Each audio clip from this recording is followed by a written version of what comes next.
हरे कृष्णा, राधे राधे। श्री ओम नमो भगवते वासुदेवाय।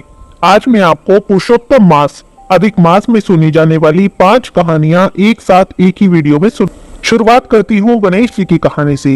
बोलिए श्री गणेश जी महाराज की जय हो। बहुत समय पहले की बात है। 2 भाई बहन थे, दोनों में बहुत प्यार था। भाई बहन दोनों पास पास के गांव में रहते थे। बहन का नियम था कि वह रोज अपने भाई का मुख देखती थी तभी खाना खाती थी। रोज अपने घर का कामकाज निपटाकर भाई के घर जाती, भाई का चेहरा देखती और वापस अपने घर आकर खाना खाती।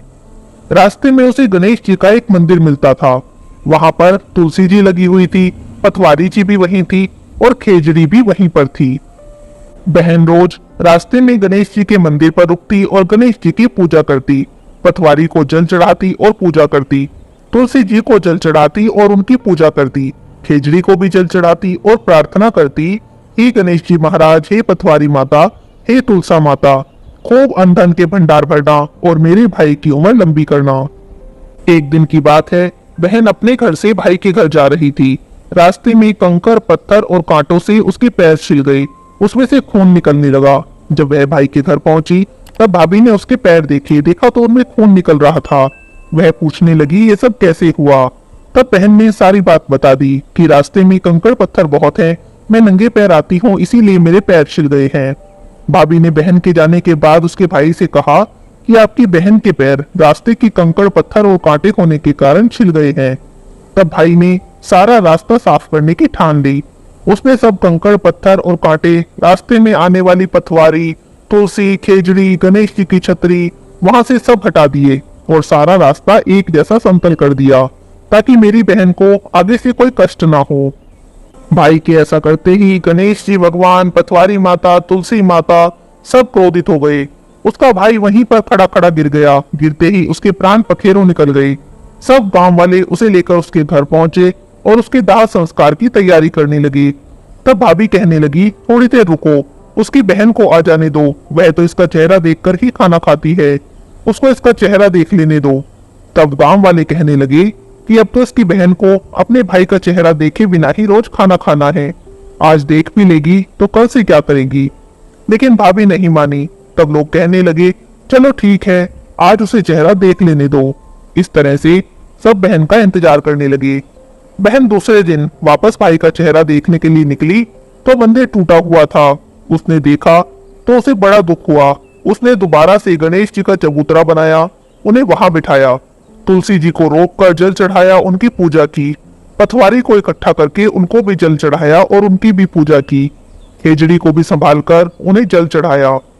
सारी पूजा पाठ कर बहन रोज की तरह प्रार्थना करने लगी, हे गणेश जी महाराज, हे पथवारी माता, हे तुलसी माता, खूब अन्न धन के भंडार भरना और मेरे भाई की उम्र लंबी करना।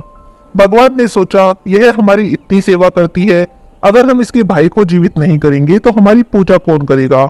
जैसे ही बहन घर पहुंची और भाई को पुकारा तो देखा उसका तो भाई उठकर बैठ गया। उठते ही बोला आज तो मैं खूब देर सोया। तब सब लोग कहने लगे अरे जैसी नींद तुम्हें आई है वैसी तो किसी दुश्मन को भी ना आए। उसके बाद दोनों बहन भाई खूब प्यार से रहने लगे। हे गणेश जी महाराज, हे पथवारी माता, हे तुलसी माता, जैसे उन भाई बहन को टूटे वैसे सबको टूटियो। जो कोई आपकी पूजा करे उनकी सब मनोकामना पूरी करियो। बोलो गणेश जी महाराज की जय हो। अब सुनाती हूँ तुलसा माता की कहानी। बोलिए तुलसा माता की जय हो। एक बुढ़िया माई थी जिसने हर रोज तुलसी माता को सींचने का, उनकी पूजा करने का, परिक्रमा करने का नियम ले रखा था। सभी औरतें तुलसी जी को जल से सींचती और अपने घर लौटाती। वह बुढ़िया माई भी तुलसी जी को जल से सींचती, दिया जलाती, परिक्रमा करती, आरती करती और फिर तुलसी माता से प्रार्थना करती, हे तुलसी माता, सत की दाता, मैं तेरा बिरवा सींचती हूँ, मुझे बहू दे, पीले रंग की धोती दे, मीठा ग्रास दे, वैकुंठ में वास दे, अच्छी मौत दे, चंदन का काठ दे, अच्छा राज दे, खाने को दाल भात दे और 11 के दिन कृष्ण का कांधा दे। बुढ़िया माता की ये बातें सुनकर तुलसी माता मुरझाने लगी। तुलसी माता को मुरझाते हुए देखकर भगवान पूछने लगे तुलसी, तुम दिन प्रतिदिन क्यों मुरझाती जा रही हो। तुम्हारे पास तो इतनी औरतें आती हैं, तुम्हारा मनोरंजन करती हैं, पूजा करती हैं, गाती हैं, बजाती हैं, तुम्हें तो प्रसन्न रहना चाहिए, फिर तुम क्यों उलझाती जा रही हो? तुलसी माता कहने लगी, भगवान बस मेरे मन की मत पूछो। तब भगवान ने कहा, मैं नहीं पूछूंगा तो कौन पूछेगा? इस पर तुलसी माता कहती है कि और सब तो ठीक है, एक बुढ़िया माई आती है और इतनी बात कहकर चली जाती है। मैं उसकी सारी बातें पूरी कर दूंगी, लेकिन आप कृष्ण का कांधा कहाँ से लाऊंगी? भगवान कृष्ण बोले, वह मरेगी तो मैं अपने आप ही कांधा देने आऊंगा, तुम बुढ़िया माई से ये बात कह देना। अगले दिन बुढ़िया माई मंदिर से आ रही थी, रास्ते में ठोकर लगी, गिर गई। गिरते ही उसके प्राण निकल गए। उसके प्राण निकलने पर सारा गांव इकट्ठा हो गया और अंतिम संस्कार के लिए उसे उठाने लगे, लेकिन वह तो इतनी भारी हो गई कि किसी से उठे ही नहीं। सभी लोग कहने लगे, यह तो बहुत संस्कारी थी, बहुत पूजा पाठ करती थी, कोई पाप भी नहीं करती थी, फिर इतनी भारी कैसे हो गई है? तभी भगवान बूढ़े ब्राह्मण का वेश बनाकर आए और कहने लगे, यह भीड़ कैसे लगा रखी है? गांव वाले बोले, एक बुढ़िया माई मर गई है, लगता है इतनी पापिन थी कि उठाए से उठ भी नहीं रही, बहुत भारी हो गई है। भगवान बोले, मुझे इसके कान में कुछ कहने दो, फिर यह उठ जाएगी। सभी लोग हंसने लगे, चल तू भी अपने मन की कर ले। भगवान बुढ़िया माई के पास गए और कान में कहने लगे, माई ले तू अपने मन की कर ले, पीताम्बर की धोती ले, मीठा ग्रास ले, बैकुंठ में वास ले, चटकी की चाल ले, चंदन का काट ले, झालर की झनकार ले, दाल भात का जिम्मन ले और कृष्ण का कांधा ले। भगवान की बातें सुनकर बुढ़िया माई हल्की हो गई। भगवान अपने कंधे पर उसे ले गई और बुढ़िया माई को मुक्ति मिल गई, वह वैकुंठ चली गई। हे तुलसी माता, जैसे आपने बुढ़िया माई की मनोकामना पूरी की, वैसे ही सबकी करना। इस कथा को सुनने वाले सबकी मनोकामना पूरी करना। बोलिए तुलसा माता की जय हो। आइए अब सुनते हैं शालिग्राम भगवान की कहानी। बोलिए शालिग्राम भगवान की जय हो। किसी गांव में एक बुढ़िया माई रहती थी। वह शालिग्राम जी की सेवा करती थी, नियम से शालिग्राम जी को भोग लगाती, स्नान कराती। आया पुरुषोत्तम महीना, वह गंगा स्नान का विचार कर अपनी पड़ोसन से कहने लगी कि मैं गंगा जी स्नान करने जाना चाहती हूँ, तू मेरे शालिग्राम को अपने पास रख ले, जब तक मैं नहीं आऊं तब तक उनकी सेवा कर दिया करना। पड़ोसन तो यह जानकर बहुत खुश हुई कि उसे पुरुषोत्तम मास में शालिग्राम जी की सेवा और पूजा करने का अवसर मिल रहा है। उसने हाँ कर दी, पर थोड़ी देर बाद वह तो चिंता में डूब गई। कहने लगी, पर मेरे को तो सेवा पूजा करनी नहीं आती, मैं कैसे पूजा करूंगी, कैसे सेवा करूंगी? इस पर बुढ़िया माई पड़ोसन को समझाने लगी कि तू सवेरे इनको उठाना, नदी से लोटा भरकर पानी लाना, आते समय बगीचे से थोड़े से फूल और तुलसी भी लेती आना, भगवान को जल और कच्चे दूध से स्नान करा देना, चंदन लगाकर फूल और तुलसी चढ़ा देना, दूध का भोग लगा देना, दोपहर को रसोई में जो भी बने उसका भोग लगा देना। हाँ ध्यान रखना, प्याज लहसुन का भोग नहीं लगाना है। शाम को दिया जला देना और रात को सोते समय शालिग्राम जी को भी सुला देना। बस ऐसे ही पूजा करनी है। बुढ़िया माई पड़ोसन को ऐसा समझाकर शालिग्राम जी संभलाकर गंगा जी स्नान को चली गई। अब पड़ोसन तो बहुत खुश हुई। पड़ोसन ने अगले दिन सब कुछ बुढ़िया माई के कहे अनुसार किया। सवेरे उठते ही शालिग्राम भगवान को आवाज लगाती, भगवान उठ जाओ, सुबह हो गई है। उसके बाद नदी से लोटा भरकर पानी ले आई, आते समय बगीचे से फूल और तुलसी भी ले आई, भगवान को जल और कच्चे दूध से स्नान करा दिया, चंदन लगाकर फूल और तुलसी चढ़ा दी। उसके बाद उसने दूध का भोग लगा दिया और वह दोपहर के लिए खाना बनाने में लग गई। खाना बनाकर भोग की थाली लगाकर भगवान के सामने आई। उसने देखा कि अभी तक तो दूध भी वैसा का वैसा ही रखा है। उसने सोचा भोग लगाने का समय हो गया है तो भोग तो लगा ही देती हूँ, हो सकता है भगवान भोग के साथ ही दूध पीते हो। उसने थोड़ी देर बाद जाकर देखा तो देखा दूध और भोग दोनों वैसे के वैसे ही रखे हैं जैसे वो रख कर गई थी। तो वह भगवान से हाथ जोड़कर कहने लगी, भगवान दूध भी पी लो और जीम भी लो, जब आप जीम लोगे तो मैं भी जीम लूंगी। थोड़ी देर बाद वापस देखने आई, पर देखती है कि ना तो भगवान ने दूध पिया और ना ही खाना खाया। अब यह देखकर तो पड़ोसन को चिंता हो गई। अब तो पड़ोसन भगवान के सामने हाथ जोड़कर खड़ी हो गई और कहने लगी, भगवान अम्मा जी आएंगी तो कहेंगी तूने तो मेरे भगवान को दुबला कर दिया। भगवान अभी तो 1 महीना पूरा बाकी है, आज तो पहला ही दिन है, आप जीम लो नहीं तो आप बीमार हो जाओगे। पड़ोसन भूखी बैठी रही, सोचने लगी जब तक भगवान नहीं जीम लेते मैं कैसे जीम लूं। थोड़ी थोड़ी देर में आकर देखती, भगवान को जीमने के लिए मनोहार करती। धीरे धीरे शाम हो गई। भगवान शालिग्राम जी ने सोचा कि अब तो मुझे जीमना ही पड़ेगा, नहीं तो ये भी भूखी ही बैठी रहेगी, कहीं इसको कुछ हो गया तो दोष तो मुझे ही लगेगा। अब भगवान ने एक छोटा सा मोर मुकुट पीताम्बरधारी रूप बनाया और पाटे पर जाकर बैठ गए। दूध पी लिया और जीम लिए। अब तो रोज ऐसा ही करने लगे। एक दिन भगवान उससे पूछने लगे कि मैं गाय चराया हूं। तो पड़ोसन कहने लगी, आप तो मेरे यहाँ थोड़े दिन के लिए रहोगे, क्यों जाते हो। पर भगवान नहीं माने। हाथ में सोने की लाठी, कंधे पर हीरे मोती जड़ा पीताम्बर डाला और गाय चराने चले गए। शाम को गोधूली बेला में गाय लेकर वापस आ गए। अब तो रोज का नियम हो गया। भगवान रोज दूध पीकर जीम कर गाय चराने जाते और शाम को वापस आ जाते। करते करते पूरा महीना बीत गया। बुढ़िया माई गंगा स्नान कर घर आ गई। स्नान धान से निमटकर सोचने लगी कि शालिग्राम जी को ले आऊं। वह पड़ोसन के घर गई। पड़ोसन से कहने लगी कि मेरे शालिग्राम जी दे दे। तो पड़ोसन कहने लगी, शालिग्राम जी तो शाम को आएंगे, तब ले जाना। तो बुढ़िया माई शालिग्राम जी के लिए जिद करने लगी। उनके बीच में झगड़ा होने लगा। वहां लोग इकट्ठा हो गए। तब पड़ोसन कहने लगी कि इस अम्मा जी को समझाओ, जैसे एक महीना निकाला है, शाम तक का समय और निकाल ले। लेकिन बुढ़िया माई तो धरना देकर वहीं बैठ गई और कहने लगी, मैं तो अपने शालिग्राम को लेकर ही जाऊंगी। बुढ़िया माई जोर जोर से रोने लगी और सभी लोगों से कहने लगी, पता नहीं इसने मेरे शालिग्राम को कहाँ छुपा दिया है। पड़ोसन बार बार कहने लगी और समझाने लगी, मैंने कहीं नहीं छुपाया है, शाम को शालिग्राम जी आ जाएंगे, तब तुम ले जाना। शाम हुई। भगवान जी गाय चरा कर आए और गाय को उनकी जगह पर छोड़कर भगवान पड़ोसन के घर के मंदिर में आकर विराजित हो गए। तब पड़ोसन उस बुढ़िया माई से कहने लगी, लो ले जाओ अपने भगवान जी को। लेकिन बुढ़िया माई को तो भगवान जी दिखाई नहीं दे रहे थे। उन्हें कुछ समझ नहीं आया। बुढ़िया माई बोली, तो इतनी देर से क्यों मना कर रही थी, जरूर तूने ही कहीं छुपा कर रख रखा था।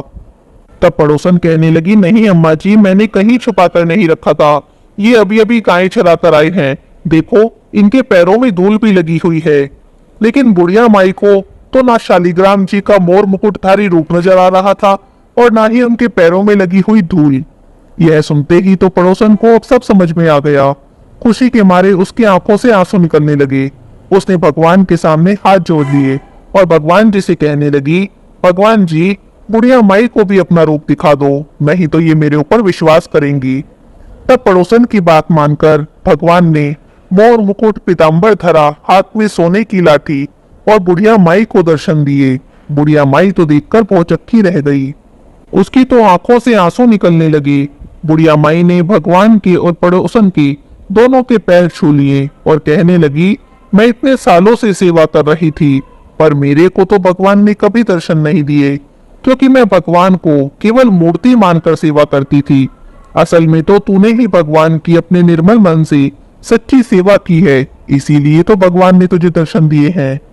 हे शालिग्राम भगवान, जैसे उन्हें दर्शन दिए वैसे सबको देना। कथा अधूरी हो तो पूरी करना और पूरी हो तो मान करना। कहानी कहने वाले, सुनने वाले, हुंकारा भरने वाले सभी की मनोकामनाओं को पूरी करना। बोलो शालिग्राम भगवान की जय हो। अब सुनाते हो पुरुषोत्तम स्नान की कहानी। पुरुषोत्तम मास में इस कथा को सुनने से, इस कहानी को सुनने से पुरुषोत्तम मास स्नान का पूर्ण फल प्राप्त होता है। एक गांव में एक बूढ़ी अम्मा रहती थी। उनका एक बेटा था, एक बहू थी। बूढ़ी अम्मा धार्मिक कार्य को करने में व्यस्त रहती थी, बहुत धर्म कर्म करती थी। आया पुरुषोत्तम का महीना तो बेटी बहू कहने लगी, माँ, तुम हर पुरुषोत्तम महीने में स्नान दान करती हो, क्या तुम्हें कभी इसका कोई फल मिला है? मेरे विवाह को 5 साल हो गए, परंतु ना तो मेरी नौकरी लगी, ना तुम्हारे पोता हुआ। तब माँ कहने लगी, बेटा, मैं पुरुषोत्तम भगवान से पूछूंगी कि मेरे स्नान दान का फल मुझे कब मिलेगा। इतना कहकर वह घर से जय पुरुषोत्तम भगवान की कहते हुए निकल गई। रास्ते में चलते चलते उसे एक आदमी मिला जिसे कोढ़ की बीमारी थी। वह आदमी कहने लगा, माई कहाँ जा रही हो? तब बूढ़ी अम्मा कहने लगी, भाई, मैंने अपने जीवन काल में हर तीसरे साल आने वाले पुरुषोत्तम मास का स्नान किया है, व्रत किया है और इस महीने में दान भी किया है, लेकिन मेरे बेटे बहू कहते हैं कि तुझे इसका पुण्य नहीं मिला। इसीलिए पुरुषोत्तम भगवान से मिलकर पूछूंगी कि मुझे इसका फल कब मिलेगा। तब वह कोढ़ी कहने लगा, माई, यदि तुम्हें भगवान मिले तो मेरे दुख का निवारण भी पूछ लेना। जब मैं 13 वर्ष का था तब से मुझे कोढ़ है। ये सजा मुझे किस कर्म की मिल रही है। तब बुढ़िया माई कहने लगी, ठीक है, जरूर पूछ लूंगी। इतना कहकर वह जय हो पुरुषोत्तम भगवान की कहते हुए आगे चलने लगी। चलते चलते रास्ते में उसे एक कुम्हार पति पत्नी मिले। उन्होंने पूछा, माई कहाँ जा रही हो? तब बुढ़िया माई ने सारी बात कुम्हार को बता दी। कुम्हार कहने लगा, माई, क्या आप हमारे दुख का निवारण भी पूछ लोगी? हमारी आजीविका केवल मटके बनाने से चलती है। पिछले 2 वर्षों से हमारे चाक पर टूटे फूटे मटके बन रहे हैं। कुछ अच्छी तरह से बन भी जाते हैं तो वो पकाते समय फूट जाते हैं। ऐसा क्यों हो रहा है, भगवान से जरूर पूछना। तब बूढ़ी अम्मा कहने लगी, ठीक है, जरूर पूछ लूंगी। इतना कहकर जय पुरुषोत्तम भगवान की कहते हुए आगे चलने लगी। थोड़ी दूर चली थी कि एक सांप मिला। कहने लगा, मैं तुम्हें डसूंगा। तब बूढ़ी अम्मा कहने लगी कि मैं लौट कर आऊंगी तब डस लेना, अभी तो पुरुषोत्तम भगवान से मिलने जा रही हूं। तब सांप कहने लगा, माई, तुम्हें पुरुषोत्तम भगवान मिले तो मेरे दुख का निवारण भी पूछ लेना। बुढ़िया माई कहने लगी, तुम्हें कौन सा दुख है? तब सांप कहने लगा कि मेरी नागिन जब भी अंडे देती है उसमें से एक भी सपोला जिंदा नहीं रहता। हमें यह किस कर्म की सजा मिल रही है? भगवान मिले तो उनसे जरूर पूछ लेना। तब बुढ़िया माई कहने लगी, ठीक है, पूछ लूंगी। इतना कहकर जय पुरुषोत्तम भगवान की कहकर आगे चलने लगी तो उसे पेड़ के नीचे बैठे एक महात्मा जी मिले। तब उन्होंने पूछा, बुढ़िया माई, कहाँ से आ रही हो और कहाँ जा रही हो? तब बुढ़िया माई कहने लगी कि अपने बेटे बहू के तानों से दुखी आकर भगवान से मिलने जा रही हूँ। यह सुनकर महात्मा जी कहने लगे, यदि तुम्हें पुरुषोत्तम भगवान मिल भी गए तो तुम उन्हें पहचानोगी कैसे? तब बुढ़िया माई कहने लगी, मैं पहचान लूंगी। इतना कहकर उसने महात्मा जी को प्रणाम किया और जय पुरुषोत्तम भगवान की कहकर आगे चलने लगी। ऐसा कहते ही पुरुषोत्तम भगवान ने उसे दर्शन दे दिए। भगवान ने कहा, बोलो तुम्हें क्या चाहिए? तब बुढ़िया माई कहने लगी, हे प्रभु, आपके दर्शन हो गए, मुझे तो सब कुछ मिल गया, अब मुझे और कुछ भी नहीं चाहिए। तब पुरुषोत्तम भगवान कहने लगे, तुम्हारा कल्याण हो। तब बुढ़िया माई रास्ते में मिले सभी लोगों के दुख का निवारण पूछने लगी। सबसे पहले उसने कोढ़ी के बारे में पूछा तो भगवान बोले, बुढ़िया माई, वह कोढ़ी अपने पिछले जन्म के कर्मों का फल भोग रहा है। पिछले जन्म में वह नगर का राजा था, अपनी प्रजा को बिना कारण दंड देता था। उस कोढ़ी को अपनी ही प्रजा की आह लगी है। तुम मेरे चरण की धूली ले जाओ, उसके शरीर पर लगा देना, वह ठीक हो जाएगा। तब बुढ़िया माई ने कुम्हार दंपत्ति के दुखों का निवारण पूछा। तब पुरुषोत्तम भगवान कहने लगे, एक बार उसी के गांव का एक गरीब व्यक्ति अपनी बेटी के विवाह के लिए कलश लेने आया था। उसके पास पैसे नहीं थे। कुम्हार दंपत्ति ने उसे कलश नहीं दिए। उसे उसी गरीब की हाय लगी है, तो उससे कह देना अपने बनाए 100 मटके किसी प्याऊ में दान दे दे, उसका दुख दूर हो जाएगा। अब बुढ़िया माई सांप के दुख का निवारण पूछने लगी। तब पुरुषोत्तम भगवान बोले, उस नाग ने एक बार किसी गर्भवती स्त्री को डस लिया था। वह स्त्री अपने बच्चे के साथ ही मर गई। उसी की हाय उस नाग को लगी है। नाग से कह देना, यदि वह अपनी अमृत मणि किसी गरीब को दे दे तो उसके बच्चे हो जाएंगे। सबके दुख का निवारण पूछने के बाद बुढ़िया माई ने पुरुषोत्तम भगवान को प्रणाम किया। भगवान अंतर ध्यान हो गए। अपनी साड़ी के पल्लू में बुढ़िया माई ने भगवान के चरण की धूली बांध ली। बुढ़िया माई वापस अपने घर को चली। तब रास्ते में उसे सांप मिला। पूछने लगा, माई, भगवान के दर्शन हुए? मेरे दुखों का निवारण पूछा। तब बुढ़िया माई ने उसे सारी बात बता दी। तब उसने कहा, माई, अब मैं गरीब आदमी कहाँ ढूंढूंगा? मेरी मणि तुम ही ले जाओ, क्योंकि मेरे पास तो डर के मारे कोई नहीं आता। तब बुढ़ी माई ने वह मणि ले ली। आगे चली तो कुम्हार दंपत्ति मिले। उसने पूछा, बुढ़िया माई, भगवान मिले थे, हमारे दुखों का निवारण पूछा। तब बुढ़िया माई ने उन्हें भी सारी बात बता दी। दोनों कुम्हार पति पत्नी कहने लगे, माई हम आज ही प्याऊ में 100 मटके दान कर देंगे। बुढ़िया माई आगे चली तो कोड़ी मिला। उसने पूछा, भगवान के दर्शन हुए? मेरे दुख का निवारण पूछा। तब बुढ़िया माई ने उसे भी सारी बात बता दी। फिर अपने साड़ी के पल्लू से पुरुषोत्तम भगवान के चरण की मिट्टी जो उसने बांधी थी उसमें से थोड़ी मिट्टी ली और उसके शरीर पर लगा दी। थोड़ी सी चरण धूली अपने बेटे बहू के लिए रख ली। भगवान के चरण की धूली लगाते ही उसका कोढ़ ठीक हो गया। खुश होकर उसने बूढ़ी अम्मा को बहुत सारा धन दिया। धन और अमृत मणि लेकर वह अपने घर पहुंची तो देखा उसका छोटा सा घर बहुत बड़ा बन गया है। घर में अन्न धन के भंडार भरे हुए हैं। बेटा बहू माँ को देखकर खुश हो गई और पुरुषोत्तम भगवान के चरण की धूली को अपने शीश पर लगाने लगी। बेटा बोला, माँ तुम्हारे स्नान दान के पुण्य और भगवान की कृपा से मुझे नौकरी मिल गई है और तुम्हारी बहू गर्भवती है। यह सुनकर बूढ़ी अम्मा बहुत खुश हो गई। हे पुरुषोत्तम भगवान, जैसे आप बूढ़ी अम्मा पर प्रसन्न हुए वैसे ही पुरुषोत्तम स्नान करने वाले, पुरुषोत्तम मास की कहानी सुनने वाले सब पर प्रसन्न होना और सबकी मनोकामना पूरी करना। बोलो पुरुषोत्तम भगवान की जय हो। आइए अब सुनाती हूँ तपसी लपसी की कहानी। तपसी लपसी की कहानी हर कथा कहानी के बाद सुनी जाती है, हर व्रत में सुनी जाती है। एक तपसी था, एक लपसी था। तपसी हमेशा भगवान की तपस्या में लीन रहता और लपसी रोज 1.25 सेर की लापसी बनाता, भगवान को भोग लगाता और चीम लेता। एक दिन की बात है, दोनों लड़ने लगे।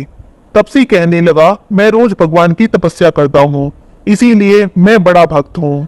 लपसी बोला, मैं रोज भगवान को 1.25 सेर लापसी का भोग लगाता हूँ, इसीलिए बड़ा भक्त तो मैं हूँ। नारद जी वहां से जा रहे थे। दोनों को लड़ते देखा तो पूछने लगे, तुम लोग लड़ क्यों रहे हो? तब तपसी ने खुद को बड़ा बताया और लपसी ने खुद को बड़ा बताया। तब नारद जी बोले, तुम लड़ो मत, तुम्हारा फैसला मैं कर दूंगा।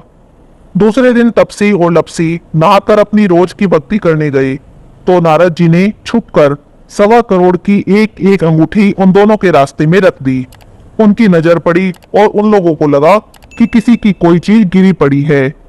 तपसी की नजर जब अंगूठी पर पड़ी तब उसने चुपचाप अंगूठी उठा ली और अपनी तपस्या करने बैठ गया। अपने घुटने के नीचे उसने अंगूठी रख ली। उसने सोचा कि आज तो लपसी की सारी हेकड़ी निकाल दूंगा, काफी कीमती दिखती है, इसे बेचने से तो बहुत पैसा मिलेगा, बहुत बड़ा यज्ञ करूंगा और अपने आप को बहुत बड़ा भक्त साबित कर दूंगा। लपसी की नजर अंगूठी पर पड़ी लेकिन उसने तो ध्यान नहीं दिया। भगवान को भोग लगाया और लापसी खाने लगा। लपसी ने भी वह अंगूठी देखी, परंतु उसने सोचा कि मेरे किस काम की, अपने पास रखूंगा तो कोई आकर गर्दन काट देगा और इसे ले जाएगा। ऐसा विचार कर उसने अंगूठी को देखकर भी अनदेखा कर दिया। नारद जी सामने आए। दोनों ने पूछा, बताओ देव ऋषि, हम दोनों में से बड़ा भक्त कौन सा है? तब नारद जी ने तपसी से कहा, खड़े हो जाओ। जैसे ही तपसी खड़ा हुआ वैसे ही उसके घुटने के नीचे रखी अंगूठी दिखाई दी। तब नारद जी तपसी से कहने लगे, इतनी तपस्या करने के बाद भी तेरी चोरी करने की आदत नहीं गई? तुझसे तो लपसी ही बड़ा है और तुझे तेरी तपस्या का फल कभी भी नहीं मिलेगा। अब तपसी शर्मिंदा होकर बहुत माफी मांगने लगा, नारद जी से बार बार हाथ जोड़कर माफी मांगने लगा। तब नारद जी से उसने पूछा, मेरी तपस्या का फल मुझे कैसे मिलेगा? तब नारद जी कहने लगे, कोई गाय और कुत्ते की रोटी नहीं बनाएगा तो उसकी भक्ति का फल तुझे मिल जाएगा। कोई ब्राह्मण को भोजन कराकर दक्षिणा नहीं देगा तो उसकी भक्ति का फल तुझे मिलेगा। कोई साड़ी के साथ ब्लाउज नहीं देगा तो तुझे फल मिल जाएगा। यदि कोई दीपक से दीपक जलाएगा तो उसकी तपस्या का फल तुझे मिल जाएगा। दीपक जलाकर हाथ नहीं जोड़ेगा तो उसकी भक्ति का फल तुझे लगेगा। कोई सारी कहानी कहेगा, सारी कहानी सुनेगा, लेकिन तेरी कहानी नहीं सुनेगा तो उसकी भक्ति का सारा फल तुझे मिल जाएगा। बस उसी दिन से हर व्रत कथा कहानी के साथ तपसी लपसी की कहानी भी सुनी जाती है और कही जाती है। तो ये थी पुरुषोत्तम मास में रोज सुनी जाने वाली 5 कहानियां। बोलिए पुरुषोत्तम भगवान की जय हो।